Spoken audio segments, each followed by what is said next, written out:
ಸುರ್ಜೇವಾಲಾ ಅವರು ಏನು ಈಗ ಕಾಂಗ್ರೆಸ್ ಪಕ್ಷಕ್ಕೆ ಹೈಕಮಾಂಡ್ ಅಂತಿಮ. ಇವತ್ತು ಸುರ್ಜೇವಾಲಾ ಅವರು ಅಧ್ಯಕ್ಷ ಬದಲಾವಣೆ ಇಲ್ಲಂದ್ರೂ ಕೂಡ ಅದು ಬದಲಾವಣೆ ಆಗೋದಲ್ಲ. ಸುರ್ಜೇವಾಲಾ ಅವರು ಬದಲಾವಣೆ ಆಗ್ತದೆ. ಹೈಕಮಾಂಡ್ ಅಂತಿಮ.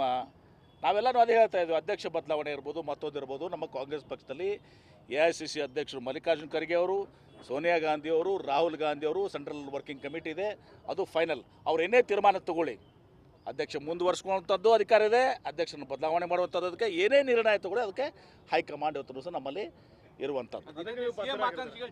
ನ್ಯಾಷನಲ್ ಬದ್ಧ ಇರ್ತದೆ. ಎಲ್ಲರೂ ಹೈಕಮಾಂಡ್ ನಿರ್ಣಯಕ್ಕೆ ಎಲ್ಲರೂ ಬದ್ಧರಾಗಿರ್ತಾರೆ. ದಿನೇ ದಿನೇ ಸಿಎಂ ಆಕಾಂಕ್ಷಿಗಳು ಜಾಸ್ತಿ ಆಗ್ತಾ ಇದಾರೆ ಅಂತ ಕಾಂಗ್ರೆಸ್ ಅಲ್ಲಿ. ಒಂದ್ ಕಡೆ ಕುರ್ಚಿ ಖಾಲಿ ಇಲ್ಲ ಅಂತ ಕೆಲವರು ಹೇಳ್ತಾರೆ. ಮತ್ತೆ ನಾವು ಹೇಳಿದವಲ್ಲ, ನಾವು ಕುರ್ಚಿ ಖಾಲಿ ಇಲ್ಲ ಅಂತ ಹೇಳಿದಿನಲ್ಲ.